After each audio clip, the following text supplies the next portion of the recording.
Hawaii fears myid, Iquas Ferdinandus, Ewidens Kamai Vorikev fears my pied, Ferdinand was to comes. What if why you feel trapped, the subtle sting of comparison, is actually a trap? As you scroll through carefully curated snapshots of others' lives, a gnawing doubt creeps in, whispering that you are not enough. Each image becomes a mirror reflecting your insecurities, deepening the chasm between who you are and who you believe you should be. You question every decision, every choice, as if they belong to someone else entirely.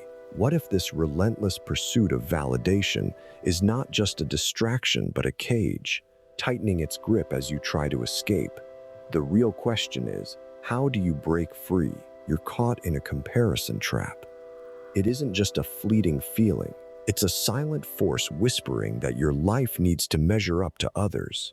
Right now, while you ponder this, you may sense its sting. The trap isn't physical but a mental labyrinth that ensnares the mind. Schopenhauer had a word for this feeling. Weltschmerz. One figant so frigad. It's the world weariness that stems from the futility of striving for unattainable ideals. But why does comparison feel so imprisoning? It promises satisfaction yet leaves you in a cycle of want, a paradox of desire where the more you achieve, the more empty it seems. Likes. Sound familiar? Imagine this. A friend shares their success. Instinctively, a voice inside you measures their triumph against your own. If you keep listening to that voice, it may start dictating your worth. Most people do, and here's what's curious. Comparison is a thief in disguise, stealing joy and leaving shadows of doubt. Seneca, the Stoic philosopher, saw this dilemma in human nature. He believed that by understanding and accepting our limits, we could find tranquility. True happiness, He wrote, is to enjoy the present without anxious dependence upon the future. Yet in our modern age, we often do the opposite, don't we? We look beyond the present moment, seeking validation in another's shadow. But then there's a deeper question. What if the very notion of success is a construct, a shifting mirage that keeps you chasing? Most people never notice this. You've probably felt it, the unease of reaching a goal only to feel the emptiness of its promise. And yet, within this chaos, there's a quiet revelation.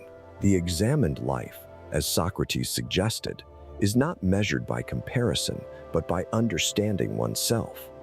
It's about stepping back and asking, What truly matters to me?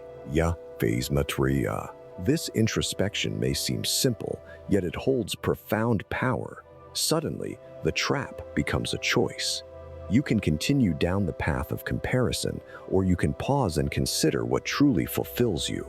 It's not about abandoning ambition, but aligning it with authentic values. Most people miss this subtlety, but maybe you're different. Here's what happens next. As you unravel these thoughts, you might find that the sting of comparison loses its potency. And honestly, isn't that a liberating notion? To be free from the relentless cycle of measuring up, quiet moments of reflection aren't about finding all the answers. They're about making peace with the questions. Maybe the real journey is understanding that being enough is not an external validation, but an internal realization. And that changes everything. Some people never ask this question. Maybe you're different. Yet here's the haunting reality. What if you never pause to ask these questions? What if you keep running, driven by a phantom that promises fulfillment but delivers exhaustion? This relentless chase is destroying you, slowly eroding the joy found in simply being present. Most people never notice this. They remain trapped in a cycle that feeds on their insecurities, one that fuels an insatiable desire to compare and compete. Have you ever wondered why that is? Why do we allow ourselves to be ensnared in this web of comparison when the cost is so high?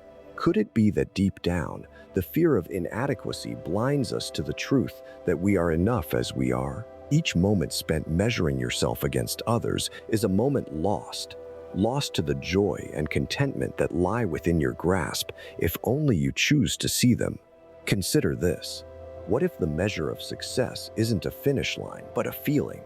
What if the triumph isn't in the accolades, but in the quiet contentment of knowing you've lived true to yourself?